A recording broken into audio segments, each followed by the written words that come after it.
मी अरुण घोडके. शिवचिंतन. शिवरायांचे वडील शहाजीराजे हे स्वतः विद्वान असून विद्वानांचा आश्रयदाता म्हणून त्यांचा सर्वत्र लौकिक होता. जयराम पिंडे, संगीत मकरंदार देव असे अनेक विद्वान श्रीमंत शहाजीराजांच्या पदरी होते. राधा माधव विलास चंपूमध्ये शहाजीराजांच्या पदरी सुमारे 70 विद्वानांची एक यादीच दिली आहे. शहाजीराजे स्वतः संस्कृत भाषेत अत्यंत हुशार होते. ते संस्कृत भाषेत समस्या घालीत असत असे राधा माधव विलास चंपूमध्ये म्हटले आहे. शिवाजीराजे सुद्धा संस्कृत प्रेमी होते. याचे अनेक पुरावे उपलब्ध आहेत.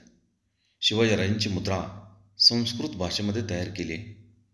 शिवरायांनी अनेक संस्कृत, मराठी व हिंदी कवींना आश्रय दिला होता. त्यांनी गडांची नावे बदलून ती राजगड, विशाळगड, सुवर्णदुर्ग, विजयदुर्ग, प्रचंडगड, पांडवगड अशी संस्कृत नावे ठेवली होती.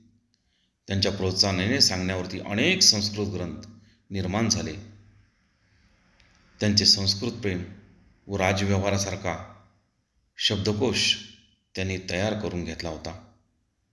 शिवरायांना केवळ मराठी भाषाच नव्हे तर अनेक भाषा अवगत होत्या.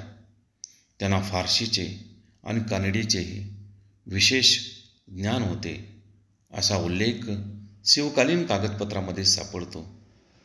बहुत काय बोलणे. राम, कृष्ण, हरी